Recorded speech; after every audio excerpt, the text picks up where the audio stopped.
and it's amazing because I'll get people calling me up and saying, oh, it's not a very big raise, so I think I'm going to do this one as a joint venture. I'm like, no. You don't get to make that call. Like, if you structured it as a joint venture, which means you don't have that many people. Like, once you get past 5 people, like, that's kind of the cutoff. Like, if you have 6, 7, or 8, or 10, or 12, there's no way you're going to be able to show that all 12 of you are proportionally and actively involved. You all have experience in that, and everybody's doing their piece. All right, guys, welcome back to Unfollow the Herd podcast, where we challenge anything but the typical conventional thinking. Today, I have a guest that literally has founded the Premier Law Group, which specializes in SEC attorney work for raising money legally. And I always love his tagline of keeping people out of jail. So, and because there is a lot of rules when it comes to the SEC, and I think he provides a lot of clarity, which helps me understand through his content. And I appreciate all the value that he brings with his content. I was actually able to meet him in person at the last WealthCon event at Ryan Pineda's event. So that was awesome. Guys, welcome, Mauricio, Rauld. Thanks, Mark. Good to see you again. That was quite an event that Ryan put together. So I was pretty impressed. Yeah, dude, they just keep getting bigger. I was at the Tykes event in January. That was my 3rd event in a row. Dude, they just keep getting bigger. And it was just like, it's a good group of people, a lot of great real estate entrepreneurs there. They think the future of real estate, which I kind of like, because maybe we'll get into the blockchain stuff a little bit, because I think that's where this stuff evolves to. And me listening to your content, I know it's going to evolve there. You work with some higher level people than I know myself, so I always value your explanations. But what is an SEC attorney? What do you focus on? What's your primary focus on that?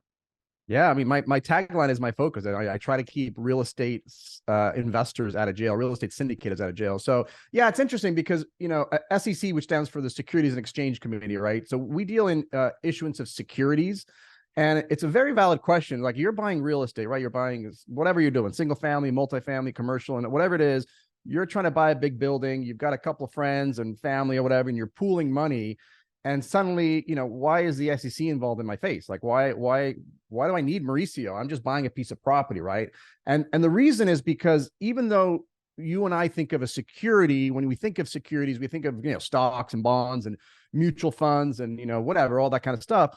The legal definition of a security is really, really broad, right? Yeah. And it includes my kind of cheat sheet definition of a security, which actually has been playing quite a bit now, if you guys follow the whole Ripple thing. But, the definition of a security, the layman's term, because remember, Mark, I've been told that I'm one of the few lawyers that actually speaks English. So I like to explain things, and you do a damn good job.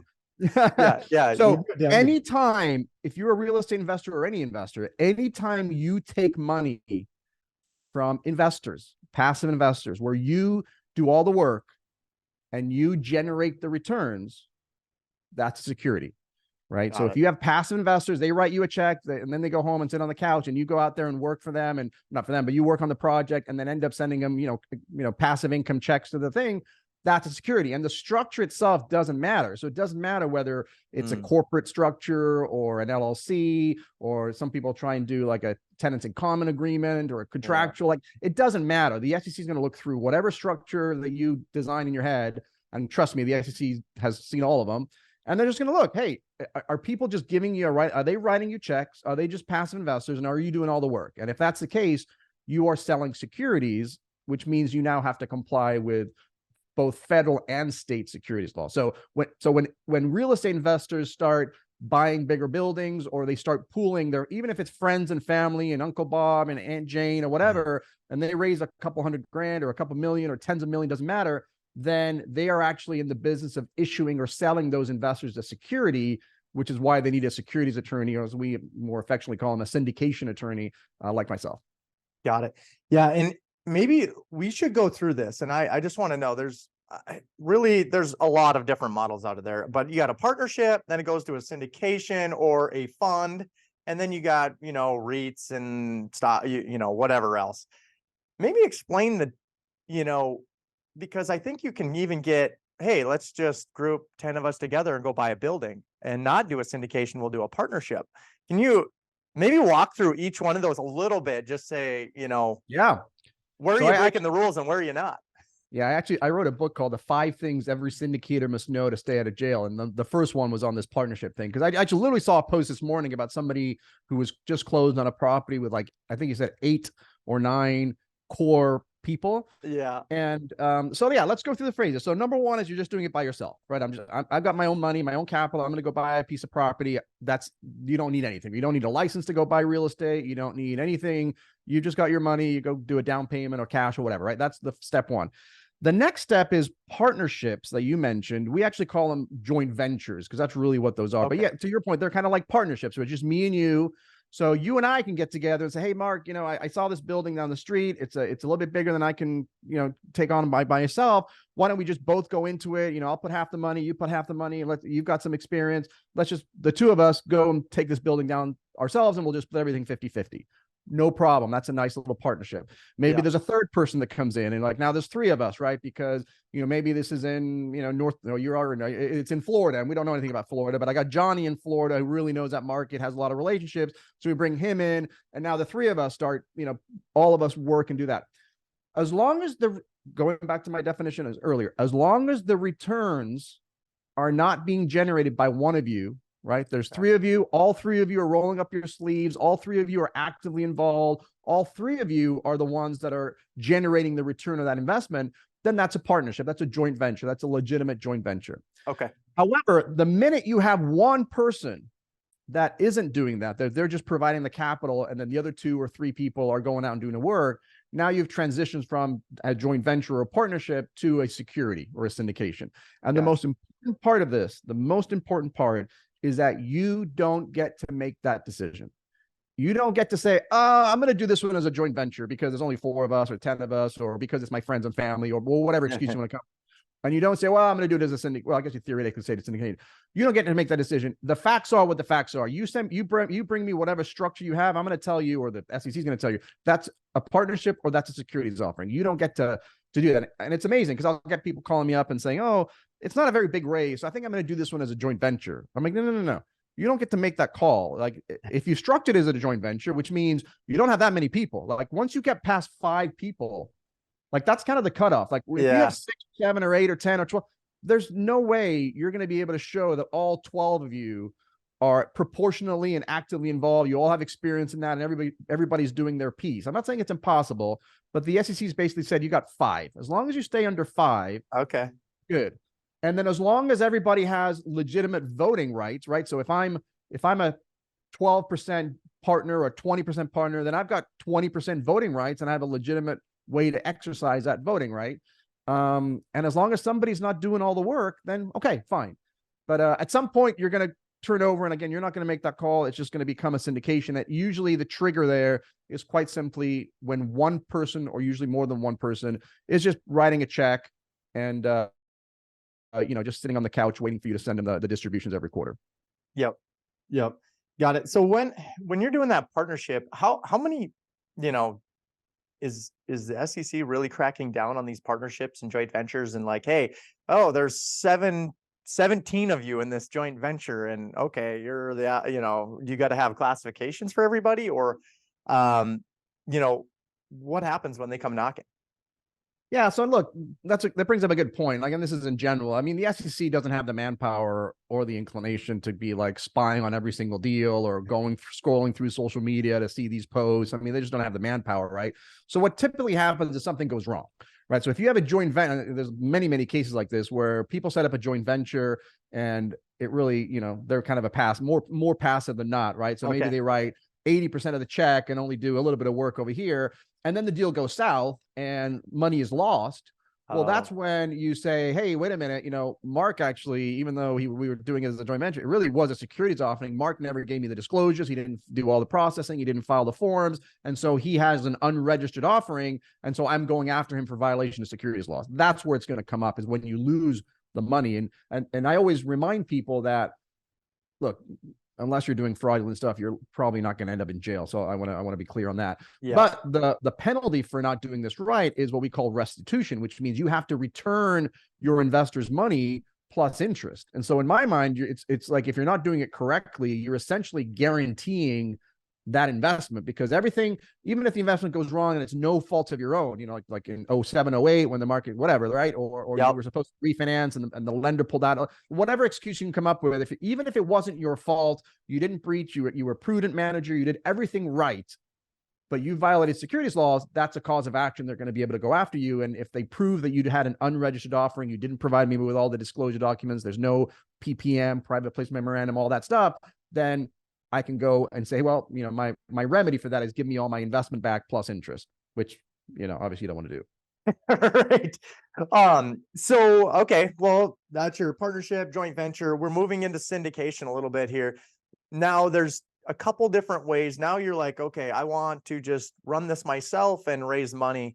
There's a couple different ways to run a syndication, B versus C. And I think it took me a while, really, until I found your content. Like I said, you do explain it well. You and Bethany both have you can turn sophisticated things into easy. I'm a contractor at heart. Like, I don't need sophistication. I need the least amount of sophistication. So, but yeah, just understanding the B for the C, and who's watching your content, I can, I feel like I'm more educated than most when I'm just watching your content. But explain to us the B versus the C, and when we're raising money, and why we would even do a syndication. Yeah, I appreciate that. And one of the things that I try to remind people is, like, it's your job is to put the deal together, right? Whether it's a joint venture, partnership, syndication, that's your job. You're putting all the pieces together, and the legal piece is just one of the many pieces you have to deal with. It's not your job to know every single statute, every single rule, or that's what the attorney's for. Your job is to kind of understand the big picture. So when something happens, like, wait a minute, I think we need to go talk to the attorney, and you can have an intelligent conversation with the attorney. So what I always remind people at the really high level is, once you realize or understand this concept that you're raising money, meaning you're issuing securities, three things we have to be concerned about. One is you have to register that security or that syndication with the SEC, which we really never want to do. Yeah. Or we have to find an exemption to registration, which is what we want to do. Okay. Or it's illegal. That's it. Register, find an exemption, or it's illegal. Obviously, we don't want to do anything illegal. Registering means you're going public, and that's, nobody wants to go public on the small syndication. It's going to take 2 years and a lot of money. So we're always looking for an exemption, so we don't have to register, right? That's the name of the game. What exemption are we going to rely on? And there's a lot of them, not a ton. Maybe there's 5 or 10 of them, but 2 of them are the most popular, hands down the most popular. And those are the ones that you just referenced. 506B as in boy, and 506C as in Charlie. 506B and 506C are hands down the most popular 2 exemptions out there. They account for about 95% of all the exemptions out there, right? So there are other exemptions. Just if you've ever heard of a Reg A, that's an exemption. If you've heard of, Reg S, that's an exemption. 504 is an exemption, whatever. There's a bunch of other little exemptions, crowdfunding exemptions, but the vast majority are 506B and 506C. And the reason for that is twofold. One is they are safe, what we call safe harbors, which means if we comply with the bullet points, the 5 or 6 things from each of these rules, then we are assured of being in compliance. There's no guesswork. I'm there, right? Which is huge for us attorneys. Yeah. We all want to have certainty, right? Yeah. And then the other big one is that it preempts state law, which is just a fancy way of saying we don't have to worry about each state that you have investors in. Because imagine a world where you had to worry, let's say you have investors from 5 different states, California, Texas, Florida, whatever, and I had to go hire an attorney in every state so I can make sure that my structure and my rules are in compliance with the state rules of California and Florida and Texas and North Dakota and South Dakota and here, and that's just a nightmare, right? So yeah. With these 2 rules, as long as we comply with the federal rule, we don't have to worry about the state specific rules other than the anti-fraud provisions. I mean, again, anytime you commit fraud or do anything like that, the states will always have jurisdiction over you. But that's really why these 2 are the most popular. So I just wanted to set that framework. Yeah. And I'll tell you, even between those 2, the B and the C, the 506B and the 506C, the vast majority are 506Bs, right? 90 to 95%. Actually, I think the last one I saw was 92%. Wow. Between those two, 92% use 506B and only about 8% use 506C. And the main reason behind that, I believe, is that in a 506B exemption, you can actually accept investors who are non-accredited, right? So an accredited investor, as it stands today, is anybody who basically has $1 million in net worth, excluding their primary residence, or on the income side has earned, $200,000 the last 2 years and has a reasonable expectation of earning that much or more this year.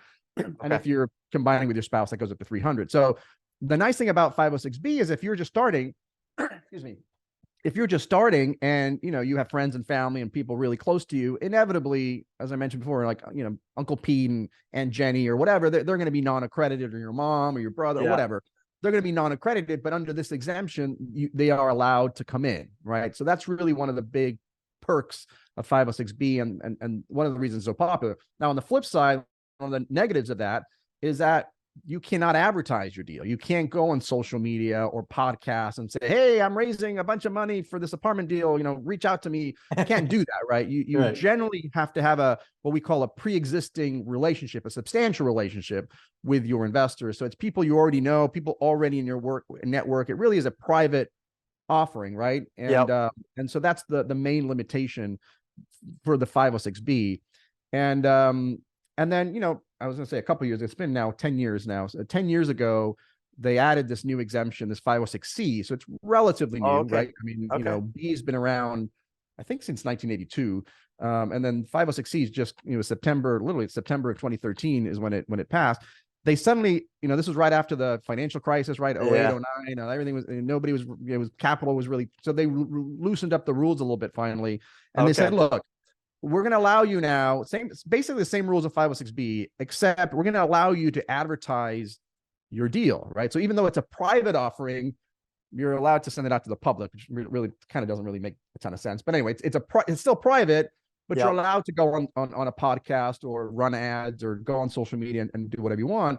The only limitation or the additional limitation we're going to impose on you is you're going to be limited to accredited investors only, right? Only people who have high net worth, high income, to do the protection, since you're going to go out to the public. And if you can do that, then 506C is an attractive way to market your deal if you don't have enough people already in your world. But the vast majority of people start with the 506B because it's just, you can bring in your friends and family, and that's how most people start. Yeah, no, I like that. Yeah, and I think so. Just to unpack a little bit, I think a B, this pre-existing relationship, and I remember watching your content. Is it 7 different points of contact or 5 different points of contact? I can't remember 8. How it's stated. Yeah, it's 8, but it's not that. Yeah, anyway, finish your question, then I'm happy to jump into that topic. Yeah, well, I think that's one thing, and then also, is there a minimum, right? Like, can I just have my mom throw $1,000 in there, and you know what I mean? Is there any minimums? And how many of these people can be in here? Like, how many people can be in a 506B? Yeah, so those are quick and easy, and then we'll get to the pre-existing. So there's no minimum. If you want to invest, I guess, $1, you could legally invest $1. It's just more people, more. I mean, if you're trying to raise $1 million and you're taking $1 at a time, you need 1 million investors. Which right. But generally, the minimums in my world are usually in that 50,000 or maybe 100,000. I've seen 25,000 here and there. The challenge is, in my experience, human nature. People tend to invest the minimum. So when you're putting these structures together, if you say the minimum is 25,000 and I'm interested and maybe I have more, I'm going to invest 25,000, especially if it's the first time I've ever worked with you. Yeah. As opposed to if you say $50,000, you're going to invest, so when you use lower minimums, it just means more work, more investors, more, more reporting, more, versus if you just do $100,000 or whatever, then you're going to need less investors. So, but there is legally no minimum, right?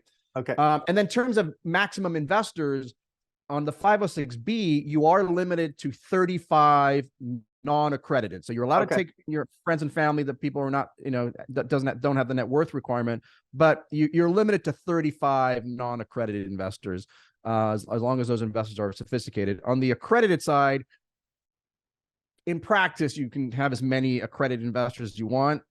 Legally, once you hit 2,000, you've got to go public.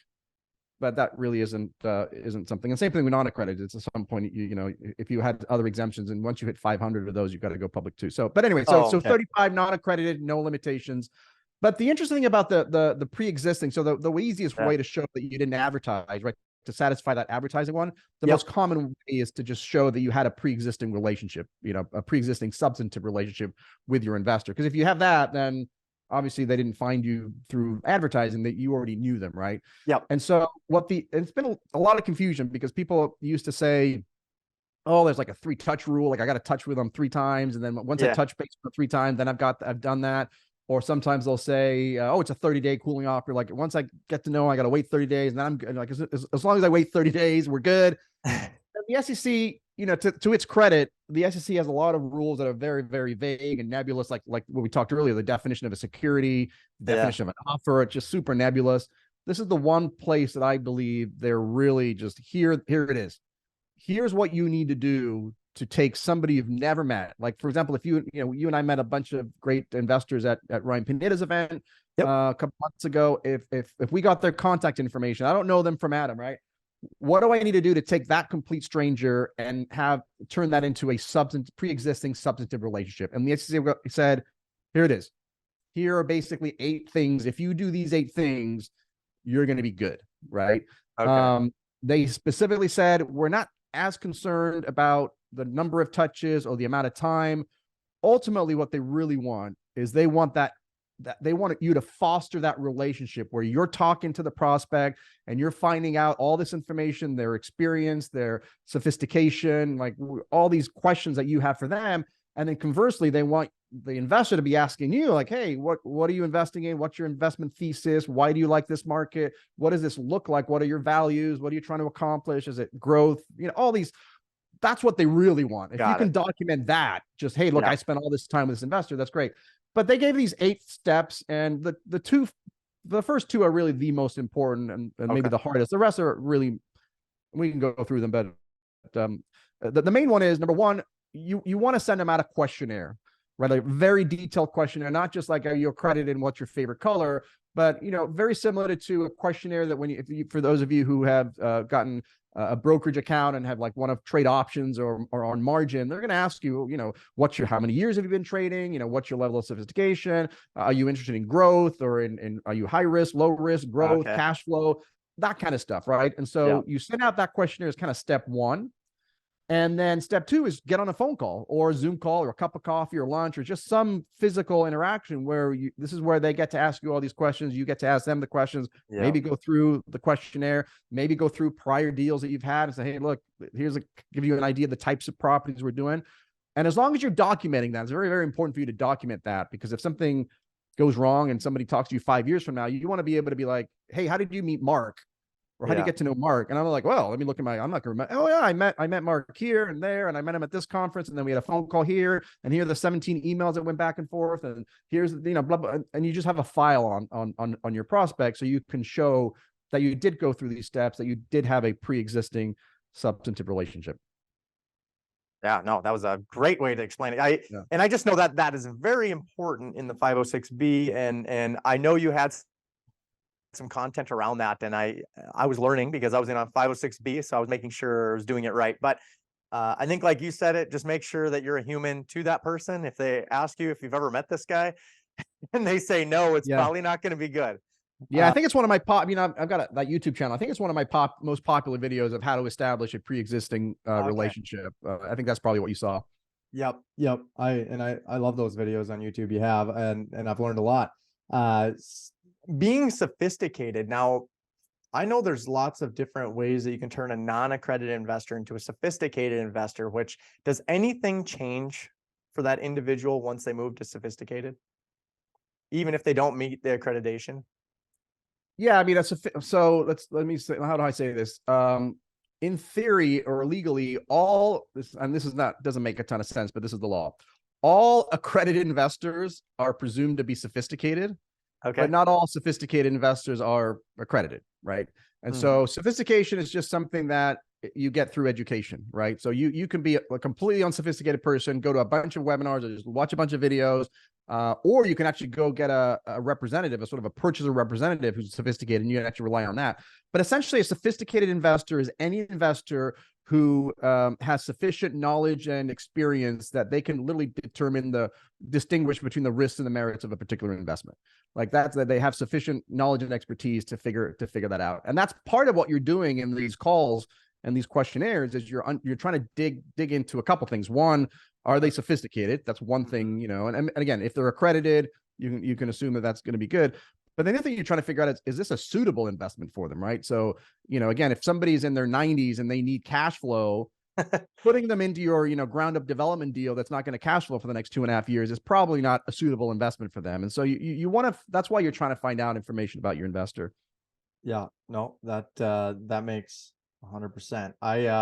All right, I think we worked the syndication part. I like that. Is there just as a general question, is there like what's the minimum you've seen on like 506B, doesn't matter, whatever, a syndication? Like, would you want to do this on a $300,000 property?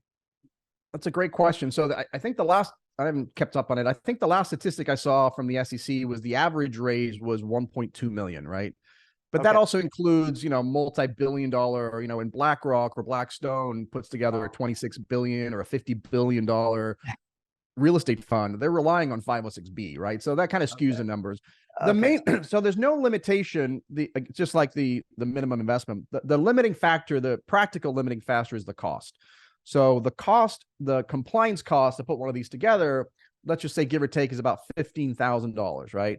Yep. And that's a flat number. So it doesn't matter whether you're raising 100 grand, $1 million or 10 million, it's still going to be around 15 grand. And so if you're only, let me give you an extreme example. If you're only raising $150,000, which you could, yep, 15,000 is 10% of your raise. That's a tough nut to overcome. I mean, if you plug it in your spreadsheet, it works great, but it's probably going to create issues. On the same token, if you go to 1.5 million, well, now it's only 1%, right? And so that shouldn't be an issue at all. So where's the sweet spot? Again, it depends on how much meat is on the bone of your particular project, but $1 million is, I wouldn't say the minimum, somewhere between, I would say 750 and $1 million is where is the minimum where it starts to make sense. Yeah. But I've had clients do it for 400 grand. For example, we had a client not too long ago that did one for 400, but it was for different reasons. And the two different reasons I can think of is, number one, you're just starting out. You just want to get the experience. Like, yeah, it may not make financial sense, but you want to get your feet wet. You want to get something on your record and you want to go through the process. And so you do it. Or in this particular case, it was more of a relationship thing where it was actually, I think, only 2 investors, but they wanted to show them, hey, here's the whole professional private placement memorandum, because they wanted to do another deal in the future, and they wanted to make sure that they had everything professionally done. So, but it's just a financial requirement, and you just got to stick it into your spreadsheet that you should have in terms of what what the costs are to do the deal, and if the numbers pencil out, great. But I think it tends to be hard to pencil out if you're raising less than 700 grand. Yeah. Okay. Well, no, I think that's good knowledge.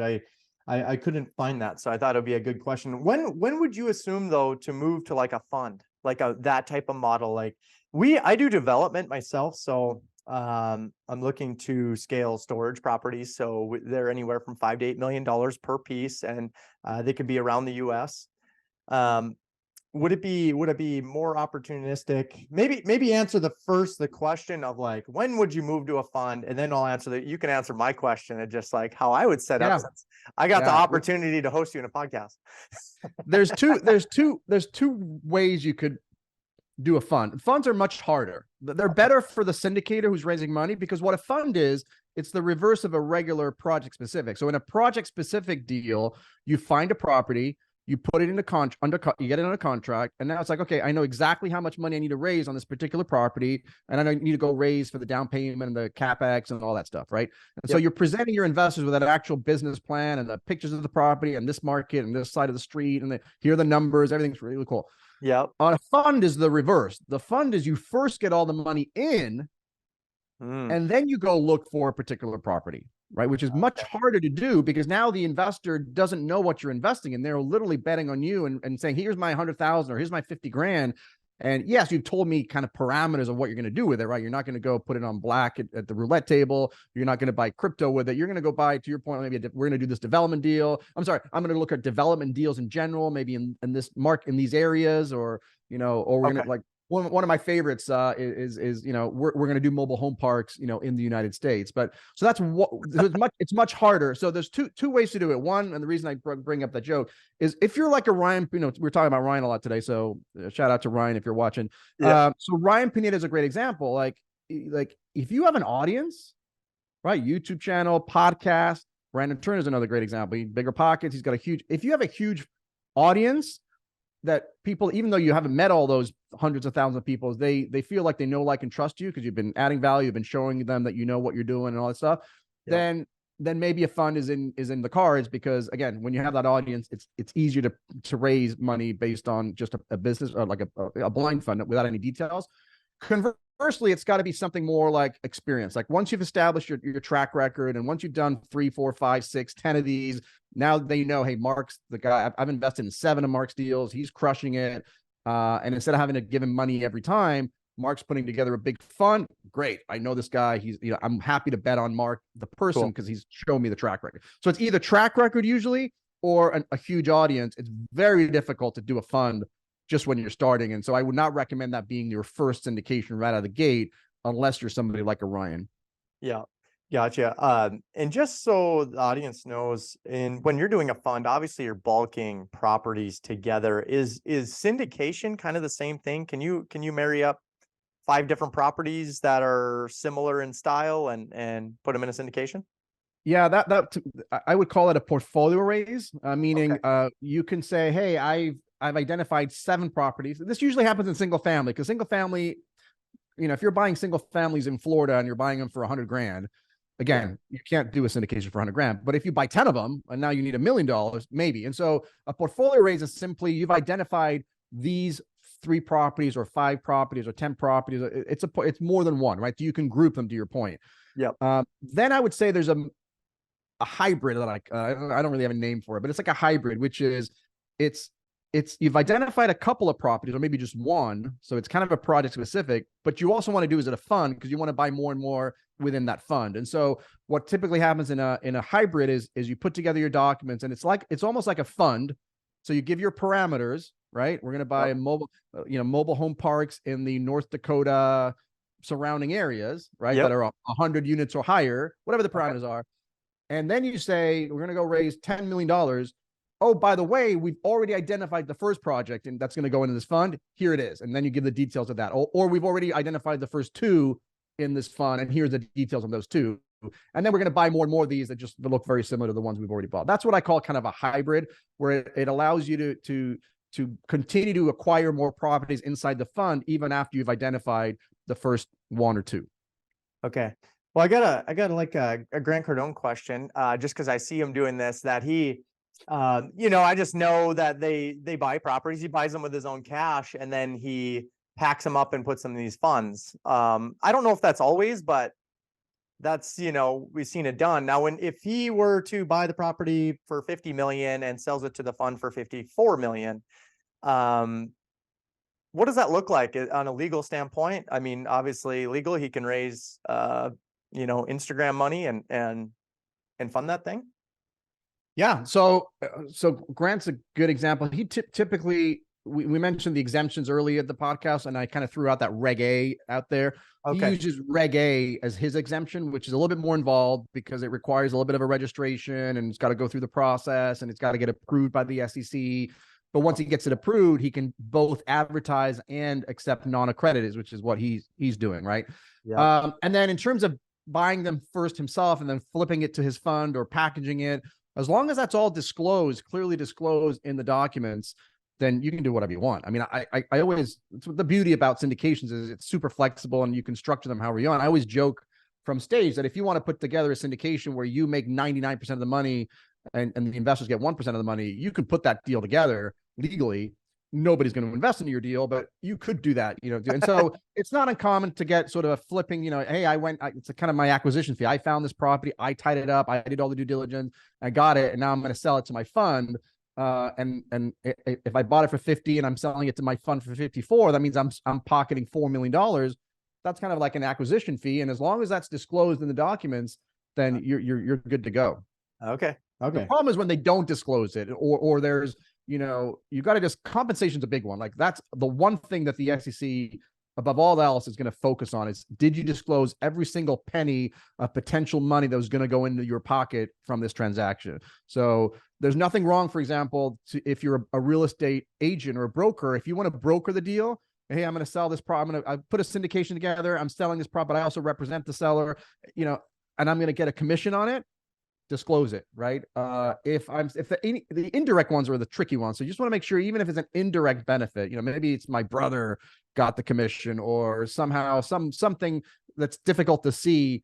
If you're open kimonos about compensation, that's going to go a long, long way. And so that's a classic example where Grant, and I haven't looked at his docs, but I presume Grant's disclosed in there that he probably says something to the effect of, I may from time to time, I may, buy properties that are my own, for example. Okay. And as long as he discloses that and the compensation part, he should be okay. Gotcha. Okay. Yeah. I just thought that was funny and something that gets talked about quite a bit. Obviously he's got a big following, so he can raise some money. Yeah, for sure. I had a question. So let's talk about funds. I'm doing development, $5 to $8 million, these storage developments. Luxury storage is something that I was on Pineda's podcast and we talked about this at length. And anyway, I got a lot of reach out and I do it locally in the Midwest, in our area in the Dakotas, and want to develop these outside. So US wide, whatever.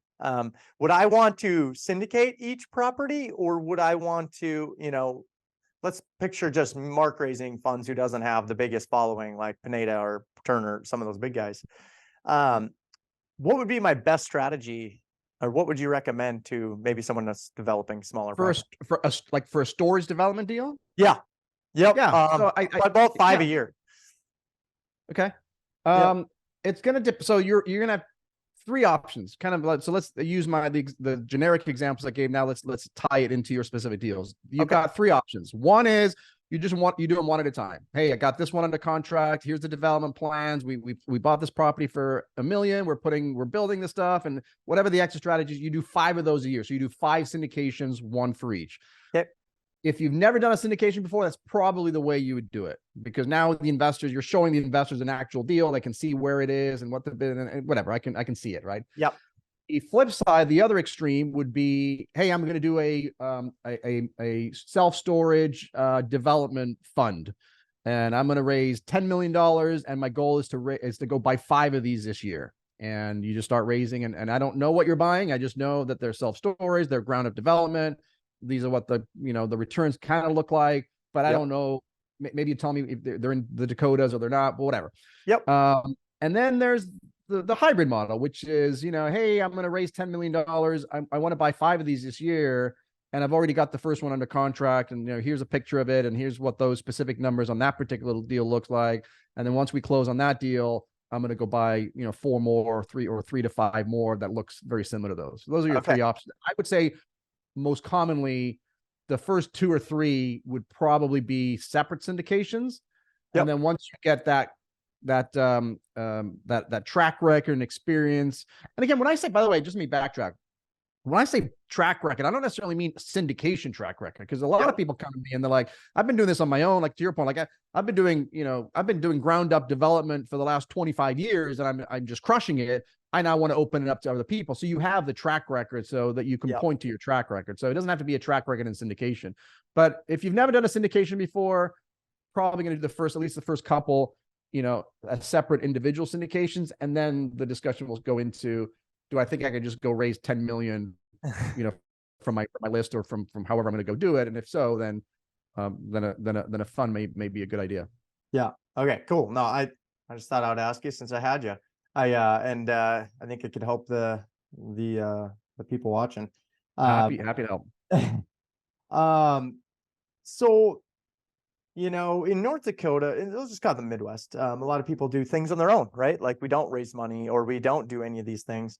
What do you, and I always like refer, like Ryan's like, he's like, the laziest way to do it is to use your own money and do it all. You know what I mean? He's like, you're going to run out of capital. You're a real estate investor, developer. You're going to run out of capital. It's just when. So I took that to heart, and this was a year and a half ago, and that's what led me down more of this path. And There's other people. I love syndications because I believe that the passive investor still gets an opportunity with depreciation, which is a big piece of this. And sometimes the biggest piece of it, all of it. But yeah, what could you tell let's just call it the Midwest when they don't believe in a syndication or they don't believe in that way? What is the biggest value of it? I mean, look, to me, any investing, the first thing you got to look for is what I call the personal investment philosophy, right? That's how it all starts, right? Like all of us love real estate. So obviously we're in the real estate world versus, crypto, or maybe we're both. But so it all starts with your personal investment philosophy. And if you're not comfortable with the idea of being the steward of other people's money, first of all, I would argue you're the exact person that should be doing this, because that's how you should be feeling. Like, it's scary to be responsible for other people's money. So you should be worried about it, and you should treat it like, there's a lot of people at our seminars that are like, they don't raise their hand when say, "Oh, are you worried about, holding other people?" And they're like, "Yeah, I'm not worried at all." I'm like, well, those are the people I'd be more concerned about.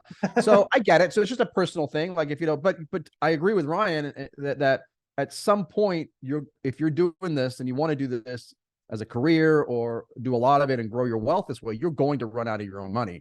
And that's how most people start. Most people are doing it on their own, whatever asset class it is, and they just run out of their own money, or they want to scale. They were like, I've been doing single families and duplexes, and now I want to buy a 20-unit apartment building. Well, I don't have $1 million. So that's where you're going eventually. So, if you think that's where it's going, then maybe start right now. But, but again, I hear you. Cause I would feel uncomfortable. I don't like to compete with clients, but I don't raise capital. Could I probably could, probably not too difficult for me to go raise, not a ton, but I could probably go raise a couple $1 million fairly easy. Yep. But I'm not comfortable. Like, I don't want to be responsible. I want to be able to say, I'm not going to sleep at night, and other people can handle that. So it's very personal. So I would always start with that. What's your personal investment philosophy first? Start with that and then work your way down. And I'll just give you the cheat sheet. I think you should start with your personal investment philosophy. Then you should come down and figure out what the market that you're interested in. And then after that, you should be building your team. And then the last piece of that is whatever specific property you're looking at. The property is the most interchangeable. It starts with your personal investment philosophy, then the market, then the team, then the property. Got it. Got it, man. That was awesome. That was perfectly put. How did you get into all of this, Mauricio? I want to we got to, what's your credibility? How do you know? Yeah, I got super lucky. So, I've been doing securities. When I got out of law school, I was on the litigation side though. So I was representing brokerage firms, JP Morgan's, American Expresses, and they're all lawsuits. So I was a defense attorney, a litigator in the securities world, which whatever, it is what it is, right? Yeah. And then I, just like many people, I have that little purple book story where I just found Robert Kiyosaki's Rich Dad Poor Dad at an airport one day on the way back, a coast to coast flight, read the whole thing on the plane, blew me away. And then I was really lucky because literally a week later, or maybe 2 weeks later, I'm literally driving around LA. I was in LA at the time, and I heard a radio drop in it was an ad from the Real Estate Guys radio, right? The Real Estate Guys had a radio podcast at that time. It might have been even it was a radio. So it was a radio show, and I think it still is a radio show. And Robert dropped in there. Was like, "Hey, this is Robert Kiyosaki, author of Rich Dad Poor Dad. If you're interested in investing in real estate, check out the Real Estate Guys. They really know what they're talking about." And I was like, "Well, I am interested in real estate." And so I showed up to their seminar one day. And long story short, I became their general counsel. They were doing a ton of syndications back then. So that's where I kind of cut my teeth on the syndication world. I left my job, my corporate job, became their general counsel, which I loved. And what year was that? What year was that? 05. This is 20, almost 20 years ago now. Okay. So cool. I met him I met him in 04. Then I started working with them in 05. And then in about 09, then in 06, I started my own firm and kept them kind of as a client. Yep. And then since then, when you start a new firm, you just take whatever puts food on the table. So I was doing a lot of different things, and then finally narrowed it down to syndications and asset protection. So I'm an asset protection attorney as well. And then at some point, I just decided to just go syndication 100%. And I just was, again, kind of lucky because that happened probably in 2015 or so. Okay. And I just I've been riding that syndication wave from, really taking off. I read a stat the other day that said that 70% of all syndicators have less than 3 years of experience. So it's a pretty recent phenomenon. That may be a year or 2 years old now, but it's been a huge wave that I think has kind of stalled a little bit since last year, because I know transaction volumes are hugely down. But that's how I kind of got into it. Yeah, well, you work with some pretty high level people, so you must have hit it at about You must have been the only one. Were you doing any kind of content back in the day then? No, For my first working with YouTube any of these video. guys? No, my first. It's really weird because I figured out the content model in 2019. That's when I started my YouTube channel, and I did a few videos, which did okay, and then COVID hit. And you would have thought that I was a step ahead, like, oh, I've already started this. I beat everybody to the punch. I've already got a YouTube channel going. Now this is it. And I did the complete opposite for some dumb reason, right? I did the opposite of Ryan. Ryan Pineda went all in on the content. Okay. I didn't do a single video. I think I did one video, which was how to put a fund together because people were calling me about funds. But I didn't do anything during the whole COVID thing. I mean, I did podcasts and webinars, but I didn't do anything on the channel. And then I picked it up again about almost 2 years ago, a year and a half ago in December.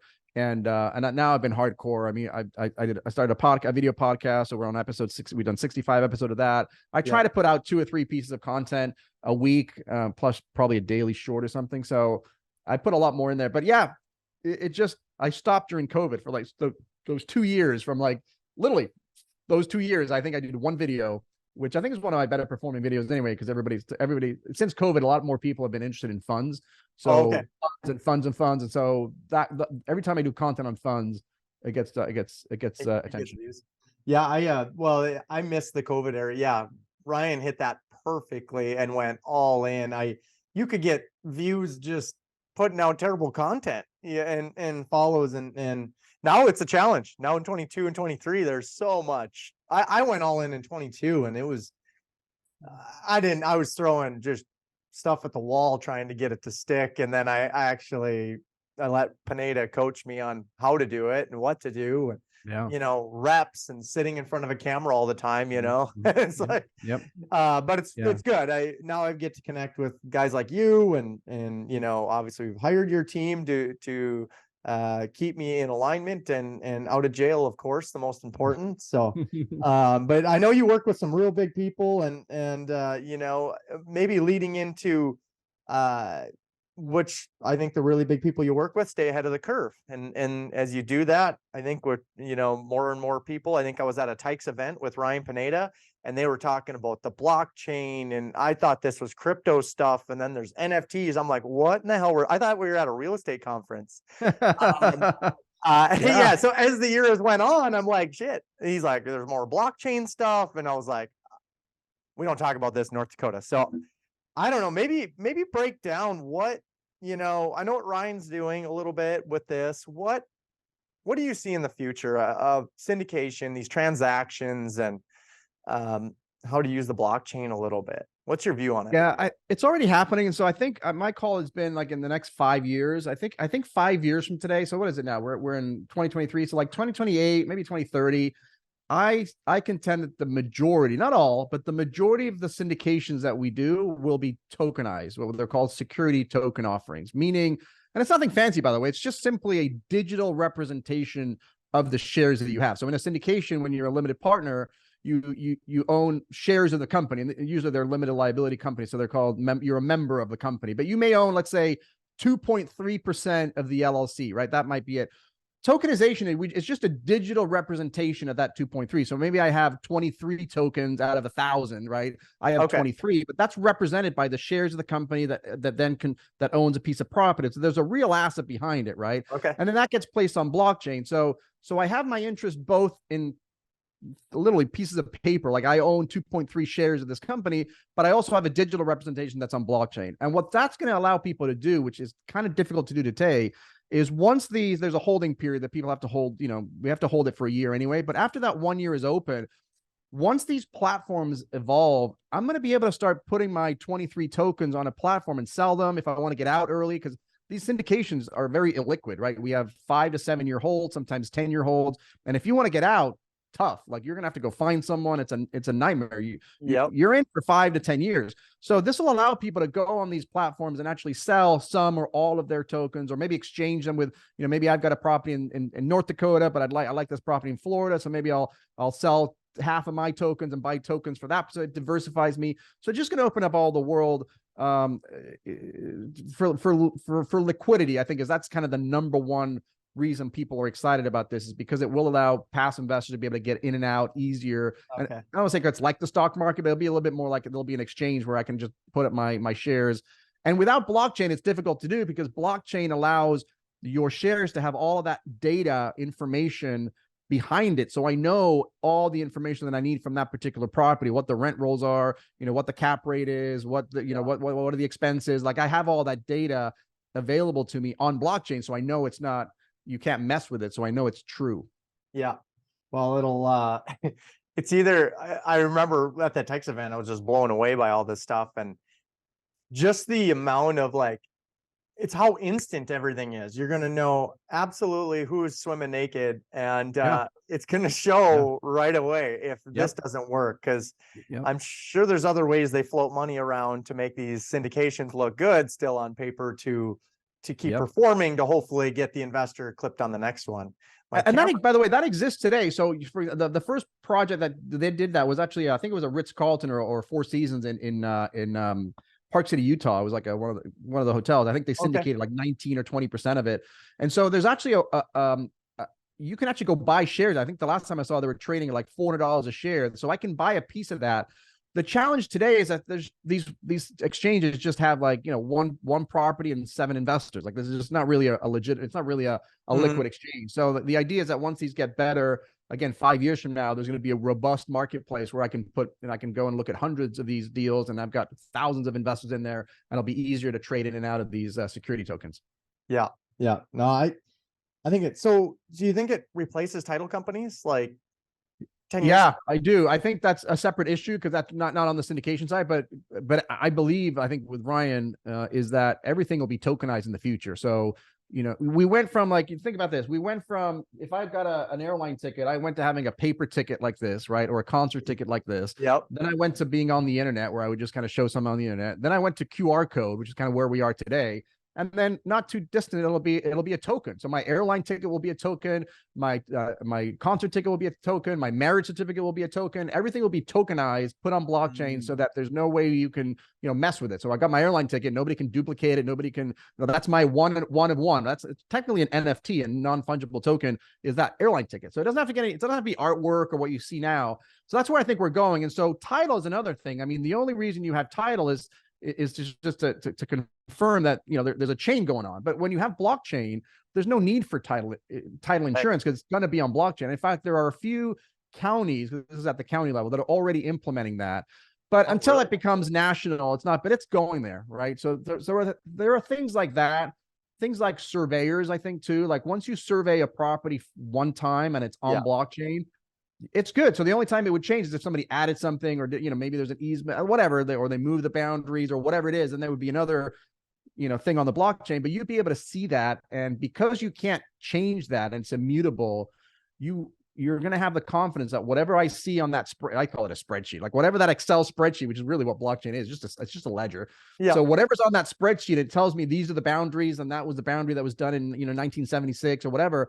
I know that's the boundary, that it hasn't been changed, and nobody can mess with it. Nobody can just come in and file a random other document. Those have all been verified. Yeah, that's a good point. It's so inefficient the way it's ran now. It's it's like, and I think that's what I wanted to get at. Okay, I got a few questions for you, man. Do it. I'm gonna rifle them off here. What's one of your biggest fears? Wow. One of my biggest fears. I think my biggest fear is missing out on my kids growing up, which is why I put so much emphasis on that and having a home office, or now I have this office really close. I'm just very aware that that's going to end sooner rather than later in terms of them being at the house and them being little. So I think that's I always keep that in mind. Yeah. How old are your kids? 9 and 7. Okay. Oh yeah. You're right in the middle of everything. You're entering sports world and everything. Yeah. And ballet. Ballet. Yeah, I got a daughter. I got 2 girls. I got 2 girls. Okay, 2 girls. Yeah, I got 2 older girls, 10, and will be 10 this weekend or Monday, and one that's 8. And we do like the Bring It On cheer thing. Like, you seen that? Like, yeah, of course. I remember that intense program. But ballet, I remember the original. Yeah, the original. Yeah. How about the old 75? What would your 75-year-old self tell you today, Mauricio? Well, I've been joking about this. So I'll give you the joke answer, and then I'll give you sort of the real answer, because the joke answer is, I guess it means 75, meaning it was like 75 years ago or whatever. Like everyone's like, oh, what would you go back in time and tell your own self? I'm like, just buy Bitcoin. Like that would be my advice. Like when this thing Bitcoin comes out, just buy as much as you can. Like live on the streets so you can buy as much Bitcoin as you can because right. So that's kind of the joke. But I think on the real estate side, what I love saying, there's a great quote that says, buy real estate and wait, don't wait to buy real estate. So I think that would be like my biggest advice on the sort of on the investment financial side. Yeah. I like that. It's kind of a cheesier question now, but I figured you would probably have a decent answer for it because I know you got a good personality. So, and my last question, what doesn't follow the herd mean to you? It means the last thing I want to do. Like if there's a herd, I want to go in the complete opposite direction of the herd. That's what I want to do. I want to find out what everybody else is doing, and I want to do the complete opposite. Whether that's having a W-2 job, or whether that's having a 401k, or whether that's everybody piling into crypto, or if everybody, like whatever the herd's doing, I take comfort and pride of being like almost like the 1%er, but not on financial side, just the 1%, meaning I'm the one that just only the 1% of us do this, and everybody else is that. That's what I think of. Like I really don't like herd mentality and a herd in general. Yeah. Well, I think you're doing that in the attorney space. I don't see too many attorneys out there shaking and baking, talking about the SEC every day. I mean, I'm sure with you coming up with content ideas, I mean, it's just like, here. It's hard, man. I'm kind of running out of them. Like it's like at some point, it's like, what else do I talk about? But anyway. You talk about your hobbies. If you're a golfer, I guess. I don't know. Yeah. Hey, if you guys want to drop a comment on the video or on the podcast about what topics you would like to hear me make content about, I'd love to hear that, and I'll give you credit when I do it. Yeah. Oh, there you go. And he does reach out. I have him on LinkedIn. That's how I connected with Mauricio. And then, I got to meet him at Ryan's event. I just saw him random running around and found him. And he's ball of knowledge in this space. Where do we learn more about you? Where are you everywhere? On social media? I'm pretty much everywhere. Obviously, I'm very active on LinkedIn and very active on Facebook, and obviously my YouTube channel, Mauricio Rauld. But if you want to get a hold of, email me or something, or if you want to copy the 5 things every syndicator must know to stay out of jail, which is kind of a nice primer on syndication, you can go to the website called stayoutofjail.com. Stayoutofjail.com. You can get a copy of that, or if you just want to email me, you can email me at team@plglp.com. plglp.com. That's awesome, man. Hey, I appreciate the time today. This has been an absolute pleasure. Hopefully I can get you back in a year and learn more about the block. Yeah, it'll be great. Let's see what's going on a year from now. It'll be always fun to go back and see what happened over the last 12 months. So let's do that. Yeah, let's do it. All right. Thanks, Mauricio. All right, buddy. Sounds good. Bye-bye.